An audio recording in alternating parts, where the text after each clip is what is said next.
నటులు నిర్మాత దర్శకులు ఆర్ నారాయణ తేజీ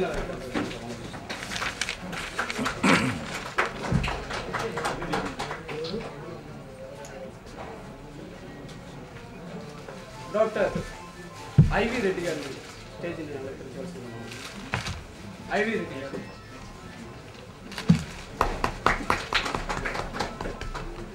ఈ చిత్రం మరో నిర్మాత మదర్ గారిని తేజీ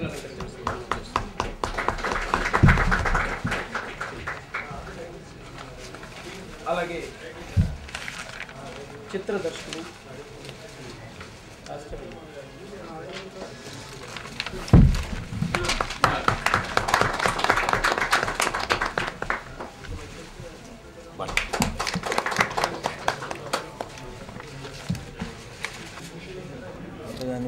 ఆర్గనైజ్డ్ ఇది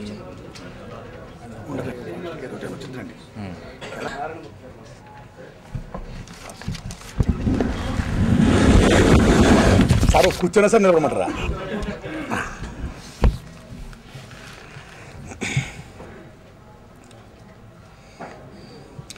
ఇవాళ మన భారతదేశం పండగ స్వతంత్ర దినోత్సవం. ఆ పండగ బాలుడు శ్రీహరి గారు ఆయన పుట్టినరోజు ఇవాళే కాబట్టి దేశం అంతా పండుగ చేసుకుంటుంది, మీకు పండుగ జరుగుతుంది. Thank you. ఇదే బర్త్డే అనుకోండి తమ్ముడు, మొత్తం శ్రీహరి గారి బర్త్డే ఇక్కడ చేస్తున్నావే, వెరీ గుడ్. ఇప్పుడు తమ్ముడు ఎయిడ్స్ గురించి తీసే చిత్రం నేను మనస్ఫూర్తిగా అభినందిస్తున్నాను. ముందు ఆ గట్స్ ఉన్న నిర్మాత రెడ్డి గారికి, దర్శకుడు సుధ గారికి, పనిచేసిన యూనిట్కి, నటించిన నటీనటులకి మొత్తం అందరికి కూడా హృదయపూర్వకమైనటువంటి అభినందనలు తెలియపరుస్తున్నాను. ఎందుకంటే ఈ సినిమా తీయడం ఒక పెద్ద యజ్ఞం అయితే, డైరెక్ట్ చేయడం ఇంకా యజ్ఞం అయితే, నటీనటులు నటించడం కూడా అంతే యజ్ఞం. ఎందుకంటే ఎయిడ్స్ అంటే మామూలుగా శృంగార సంబంధించిన వ్యవహారం. ఇది మనసు మాట్లాడుకుందాం అని అంటారు, కరెక్టే. కానీ శృంగారం తీయడంలో ఎయిడ్స్ ఎలా సోకుతుందో, అసలు ఎయిడ్స్ ఏంటి, దాని సంగతి ఏంటి, దాని సమాచారం అయినప్పుడు ఏ కథకుడు రాసినా, ఏ దర్శకుడు తీసినా అది చూపించేది నటీనటుల పరంగా స్క్రీన్ మీద. కాబట్టి ఆ నటీనటులు అంత బ్రహ్మాండంగా నటించినందుకు ముందుకు వారికి నా హృదయపూర్వక వందనాలు చెప్తున్నాను బ్రదర్, మీకు థ్యాంక్ యూ వెరీ మచ్. అయితే ఏంటి ఈ ఎయిడ్స్ ఏంటి, ప్రపంచాన్ని ఎందుకు ఇంత భయపడేస్తుంది ఈవేళ? చివరికి ఐఎస్ఐ ఏజెంట్ కూడా ఈవేళ భారతదేశ సైన్యంలో ఎయిడ్స్ని జొప్పిస్తూ దెబ్బకొట్టాలని ప్రయత్నం చేస్తున్నారట. అంటే దాని తీవ్రత ఏంటి ఇంత? మనకు తెలిసి ఈవేళ మానవుడు చంద్రమండలం నుంచి అంగారగ్రహానికి వెళ్తున్నాడు, ఇంకా ఎక్కడికో వెళ్తున్నాడు. గుండె కోసి గుండెని కూడా మళ్ళీ ఆపరేషన్ చేసి మళ్ళీ మనిషిని బతికిస్తున్నాడు. సో వండర్, దేవుడు ప్రతిష్ఠగా ఉంటున్న ఈ రోజుల్లో మానవుడు ఇంత సాంకేతికంగా, శాస్త్రపరంగా అనేక విధాలుగా డెవలప్ అవుతున్న ఈ మానవుడు మరి ఎయిడ్స్కి ముందు కనిపెట్టలేదా? కనిపెట్టలేడా? కనిపెట్టగలడు, కనిపెట్టాడు కూడా. కానీ ఎయిడ్స్ అనే భూతాన్ని చెప్పి ఇంకా ఎందుకు భయపడేస్తున్నారు? ఇది నా ఫీలింగ్. ఏంటంటే వ్యక్తిగతంగా శృంగారం అనేది జీవితంలో ఒక భాగం, సృష్టిలో కార్యం మెయిన్. అది లేకపోతే ప్రపంచం లేదు, మనవడు లేదు, జీవి ఉనికి లేదు. శృంగారం అనేది పవిత్ర భావం, కరెక్టే. కానీ ఎప్పుడైతే మానవుడు న్యాచురల్ ప్రాసెస్ నుంచి అన్యాచురల్ ప్రాసెస్కి వెళ్తాడో అప్పుడు ఎయిడ్స్ ఇలాంటి అనేకమైనటువంటి దుర్గుణ ఇలాంటి జబ్బులు వస్తుంటాయి. అలాంటి దశలో ప్రపంచవ్యాప్తంగా ఇలా సోకి జనాన్ని భయపెడుతూ అనేక లక్షల మంది మరణిస్తున్న దశలో ఐక్యరాష్ట్రం గురించి ప్రపంచ దేశాలన్నీ కూడా దాని ఒక మహాయజ్ఞంగా స్వీకరించి దాని ప్రచారం చేస్తూ దాన్ని ఖండించడం కోసం, దాన్ని అరికట్టడం కోసం చాలా కృషి చేస్తున్నాయి. హ్యాట్సప్. అందులో భాగమే ఇవాళ ఈ తమ్ముడు, ఈ నిర్మాత ఈ చిత్రం చేయడం కూడా. ఇంతవరకు ఎయిడ్స్కి వ్యతిరేకంగా ప్రభుత్వ సంస్థలు కృషి చేస్తున్నాయి, స్వచ్ఛంద సంస్థలు కృషి చేస్తున్నాయి, వాటితో పాటు ఈవేళ కార్పొరేట్ సెటప్లు కూడా కృషి చేస్తున్నాయి. కానీ నిజంగా ఎయిడ్స్ అనేది ఇంత భూతం ఉన్నప్పుడు, ఇంత శాస్త్రపరంగా ఇంత ముందుకు వెళ్తున్నప్పుడు ఎందుకు దీన్ని అరికెట్లేకపోతున్నాడు మానవుడు అనే దానికంటే కూడా నా ఫీలింగ్ ఏంటంటే బ్రదర్స్, ఇది బహుళజాతి కంపెనీ కుట్రని ఫీల్ అవుతున్నాను నిరోధ అమ్ముడవడం కోసం. ఎస్ ఇవాళ కార్పొరేట్ సెటప్ అని వాళ్ళు చేస్తున్నారట ప్రచారం చేస్తూ దోవల్లో రోడ్ల మీద ప్రయాణిస్తున్న లారీ డ్రైవర్లు కానీ అనేక మంది ఎవరైతే తన భార్యాపిల్లలకు దూరంగా ఉండి శృంగారానికి దూరంగా ఉండి నెలల తరబడి సంవత్సరాల తరబడి దూరంగా ఉంటారో ఆ రోడ్ల మీద వాళ్ళు తాత్కాలిక తీర్చుకోవడం కోసం వాళ్ళు పడే తాపత్రయానికి మీరు మామూలుగా పోవద్దు, నిరోధులు వాడండి, కండోమ్ను వాడండి అని ఆ బోరలు ఊది దాంతో డ్యాన్స్ కట్టి చూపిస్తున్నారు బ్రదర్. పులిరాజా ఎయిడ్స్ కండోమ్ను వాడండి. టెస్టులతో నాడు జీవనం డబ్బులు మొత్తం తెప్పేస్తున్నారండి. ఆ ఎయిడ్స్ అనే జబ్బు ఉందో తెలియదు కానీ ముందు మానసికంగా వీడు చచ్చిపోతున్నాడండి. సో ఇది చాలా బాధాకరమైన విషయం. మరి ఇంత బీభత్సమైన ఇష్యూని ఎందుకు పార్లమెంట్లో మన వాళ్ళందరూ లేవనెత్తరు? ఈ కండోముల వ్యాపారం కోసమా, ఈ బ్లడ్ బ్యాంక్ వ్యాపారం కోసమా? కొంతమంది ఉదాత్త పరులు, ఈయన కూడా డాక్టర్ గారు అంట, మంచి సదుద్దేశంతో ఎంతోమంది మహానుభావులు సేవ చేస్తున్నారు ఈ సమాజానికి. ఆ భాగంగానే డాక్టర్ అయ్యిండు కూడా ఎయిడ్స్కి వ్యతిరేకంగా దాన్ని నిరోధించాలని అందరూ కృషి అయ్యాను. ఒక గొప్ప సినిమా తీశాడు ఆయన, hats off brother. The same time ఇదే డాక్టర్స్ కూడా ఈవేళ విద్యా వ్యాపారం అయిపోయింది, వైద్య వ్యాపారం అయిపోయింది, సేవల వ్యాపారం అయిపోయింది. టోటల్ సెటప్పే ఈ గ్లోబలైజేషన్ ఇన్ఫ్లుయెన్స్ వల్ల మానవ విలువలను ఆర్థిక విలువలు ఏనాడైతే డామినేట్ చేస్తున్నాయో ఇలాంటి కార్యక్రమాలను వస్తూ ఈ నిరోధ వ్యాపారం కోసం ఎయిడ్స్ అనే భూతాన్ని భయపెట్టి డాక్టర్లు చేస్తున్న ఈ బహుళజాతి కంపెనీ చేస్తున్న వ్యాపారం కోసం పనితో కుట్రని నేను భావిస్తున్నా. దీన్ని ఖండించండి brothers. My writer and my director my brother, నువ్వేం తీసావు, hats up. The same time you give message ఈ పార్లమెంట్లో ఉన్న వాళ్ళందరికీ, ప్రపంచానికి మొత్తం ఐక్యరాజ్యానికి మొత్తం అందరూ కూడా మందు కనిపెట్టలేరా మీరు ఇంత చేస్తున్న మహానుభావులు మీరు కనిపెట్టండి, చేయండి, ఎస్ ప్లీజ్ అని చెప్పండి. ఇలా భయపెట్టొద్దని చెప్పండి. ఎందుకంటే మనిషి జీవితమే తినడం, పండడం, ఉండడం. ఈ బహుళజాతి కంపెనీ వల్ల మన దేశంలో మనం తిందామంటే హ్యాపీగా వాడు చికెను ఏదో గున్ని అంటాడు అమ్మవాడి, మాంసం కోడి ముక్క హ్యాపీగా ఉండాలంటే అదేదో చికెను అదేదో అంతకుముందు భయపెట్టి పాడదిబ్బారండి. చికెను బర్డ్ ఏది బ్రదరు, బర్డ్ ఫ్లూ అన్నారు దీని అమ్మవాడి. ఏందో బర్డ్ ఫ్లూ తెలియదు. భారతదేశం 34,000 కోట్ల చలామణి చేస్తూ వ్యాపారం చేస్తున్న దశలో, మన దేశంలో వ్యాపారం డెవలప్ అవుతున్న దశలో, విదేశాలు పంపుతున్న దశలో విదేశీ కంపెనీలు, బహుళజాతి కంపెనీలు మళ్ళీ వాళ్ళ యొక్క కోడి వ్యవసాయాన్ని దిగుమతి చేయడం కోసం భారతదేశం, బికాజ్ అవర్ ఇండియా ఈజ్ చాలా పెద్ద వినియోగ కంట్రీ, ఇది వినియోగ దేశం ప్రపంచంలో. చైనా నెంబర్ 1, నెంబర్ 2 భారతదేశం. కాబట్టి అక్కడ చికెన్ గు అన్నారు, బర్డ్ ఫ్లూ అన్నారు, మళ్ళీ మాంసం తిన్నవల, మళ్ళీ హ్యాపీగా తిన్నవల ఫుడ్. సో మనిషి జీవితం తినడం, సో ముందు మనం తిన్నవల. రెండోది పండడం, అంటే హ్యాపీగా పండంతో కాపురం చేయడం.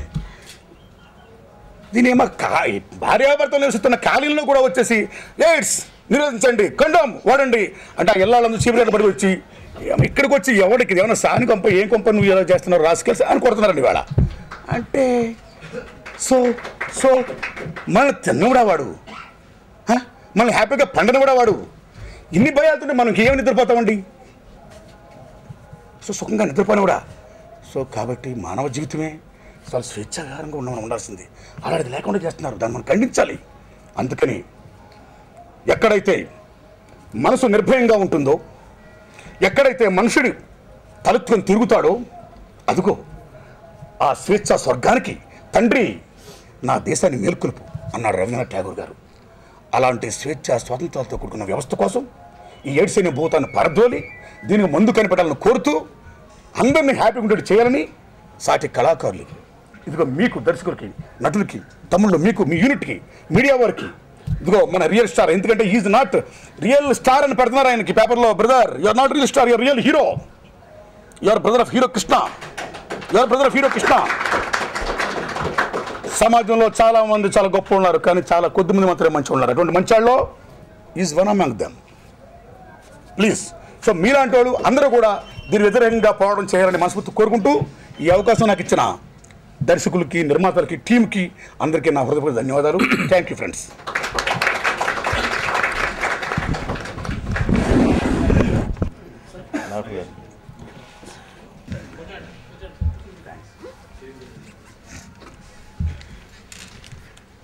వేదికను అలంకరించిన పెద్ద యూనిట్ సభ్యులు అందరికీ నా నమస్కారం. And one more thing, happy independence day. మన ముఖ్య అతిథిగా విచ్చేసిన రియల్ స్టార్ డాక్టర్ శ్రీహరి గారు మరియు నిర్మాత హీరో నారాయణరావు గారికి కృతజ్ఞతలు. ఈరోజు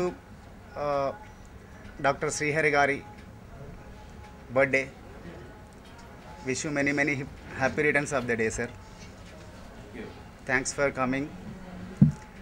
సో నా పేరు విజయేందర్ రెడ్డి, ఆమె డాక్టర్. నేను ఒక మంచి మెసేజ్ ఓరియంటెడ్ సబ్జెక్ట్ కావాలని చెప్పి మా డైరెక్టర్ గారిని అడిగాను. వాళ్ళు ఒక AIDS related related with my profession, medical profession, ఒక మంచి కాన్సెప్ట్ చెప్పారు. సబ్జెక్ట్ నచ్చింది, చేయాలనిపించింది. సో ఎయిడ్స్ అన్న పదం వినగానే ప్రజల్లో ఒక అవగాహన, డిఫరెంట్ థింగ్, ఎట్లా వేరే అవగాహన ఉంటుంది. సో అలా వల్గారిటీ అనే అవగాహన ఉంటుంది. ఆ వల్గారిటీ లేకుండా సుధా గారు చాలా చక్కగా రూపొందించారు ఫిల్మ్. చాలా బాగా వచ్చింది. మీ ఆశీస్సులు, సహకారాలు ఉంటే, దేవుడు కనికరిస్తే ఇలాంటి మంచి చిత్రాలు తీయాలని కోరుకుంటూ అందరికీ నమస్కారం. Thank you very much. వాళ్ళని ఈవేళ సమాజం చాలా దూరంగా, అన్టచబుల్స్గా, చాలా భీనంగా నెట్టివేయబడుతున్న దశలో అలా కాకూడదు. వాళ్ళు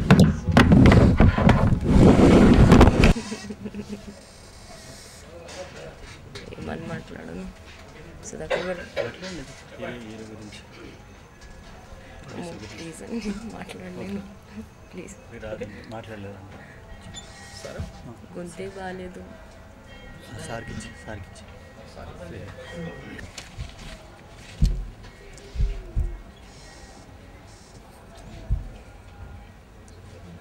వేదిక మీద ఉన్న మా పెద్దన్నయ్య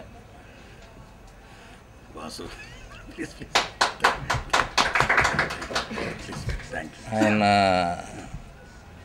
నాకు పెద్దన్న అంతే, నారాయణమూర్తి గారికి, అలాగే యూనిట్ సభ్యులకి,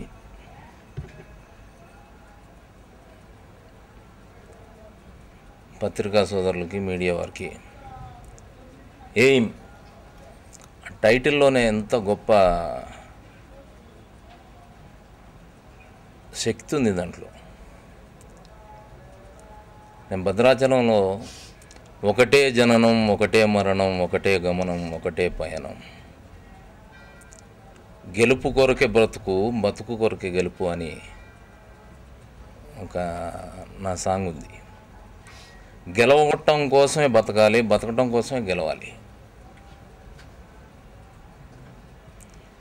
అంత శక్తి ఆ ఎయిమ్ అనే దాంట్లో, అంటే ఎయిమే ఆ పాట అన్నది. ఇట్లాంటి ఒక షార్ట్ ఫిలిం తీసి ఎయిమ్ అని, అది ఎయిడ్స్ మీద,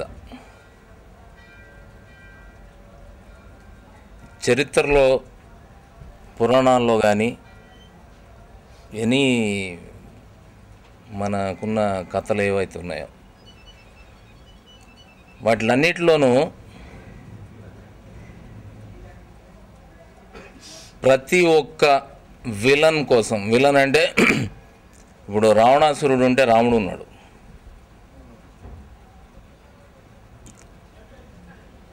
అట్లా ప్రతి ఒక్క విలన్ గురించి ఒక హీరో ఉన్నాడు. బట్ ఎయిడ్స్ అనే విలన్ కోసం హీరో లేడు. ఎందుకంటే దానికి రూపం లేదు, అదే విధంగా వస్తుందో తెలీదు.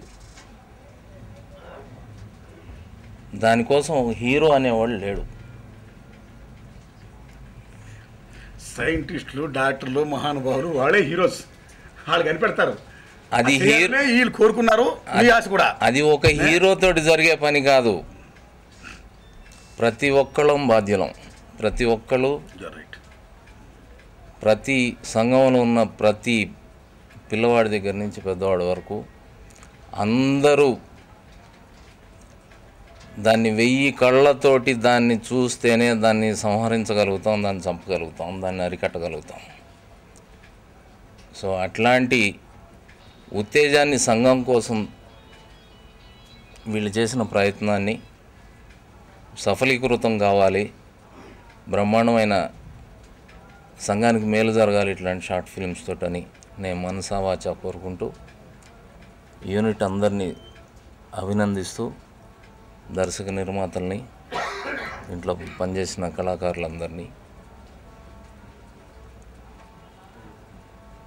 స్వాతంత్ర దినోత్సవ శుభాకాంక్షలు ఒకసారి తెలియజేస్తూ ఈ టీంకి మీ అందరికీ ప్రేక్షక మహాశయులందరికీ తెలియజేస్తూ సెలవు తీసుకుంటాను. Thank you. అరే పాపా మా ఇద్దరు మామూలు మీరు మెయిన్.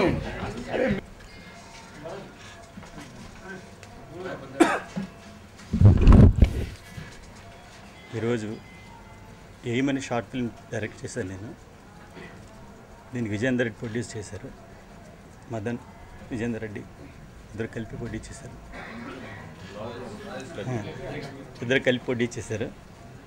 మంచిగా వచ్చింది అవుట్పుట్. అనుకున్నట్టు చేయగలిగాను. ఎయిమ్ అంటే ప్రతి మనిషికి ఒక ఎయిమ్ ఉంటుంది.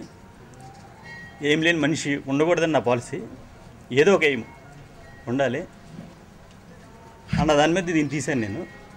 4 స్టూడెంట్స్ ఫారెన్ వెళ్ళాలని ఒక ఎయిమ్లో జరిగే స్ట్రగుల్స్, దాంట్లోంచి హెచ్ఐవి ఎలా వస్తుంది అన్నది కాన్సెప్ట్ చేసుకుని ఈ ప్రాజెక్ట్ చేయడం జరిగింది. అవుట్పుట్ బాగా వచ్చింది. బ్రదర్ శ్రీహరి గారు తగ్గానే కాదనకుండా ఆయన బర్త్డే ఫంక్షన్ అడవిలో ఉన్నా కూడా రావడం చాలా సంతోషకరమైన విషయం. అలాగే నారాయణమూర్తి బ్రదర్ ఆయన కూడా రావడం చాలా సంతోషకరమైన విషయం. నేను మార్నింగ్ వెళ్ళాను, ఆయన 6 o'clockకి, అయినప్పటికి లేగలేదు. 8 o'clock వెళ్ళాను. ఎలాగైనా రిసీవ్ చేసుకుని చూసుకుంటాను. ఎక్స్పెక్ట్ చేయలేదు.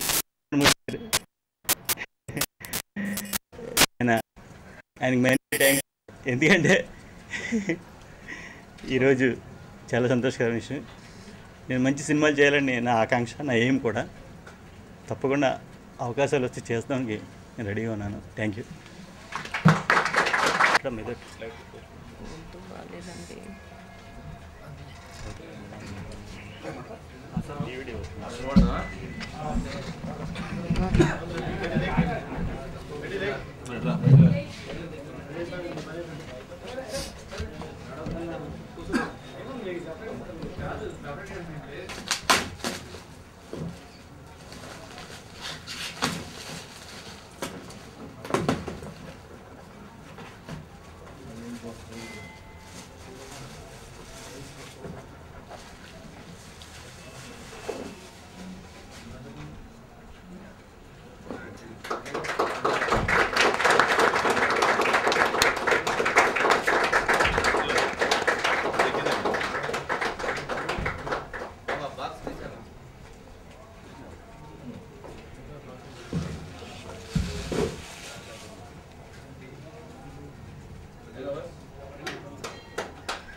ఫోటోగ్రాఫ్ తీసుకున్నారా? అదే కాల్ చేద్దాం అనుకుంటున్నాను నేను. ప్రశ్న ఇంకా ఏమో ఉన్నారా?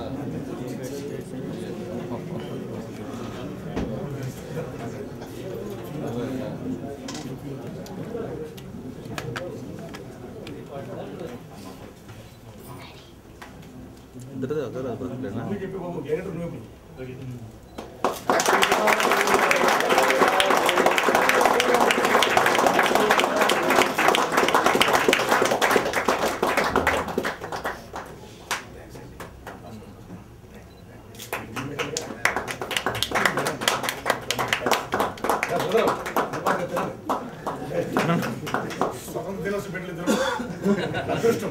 దేశం పండుగ పండుగ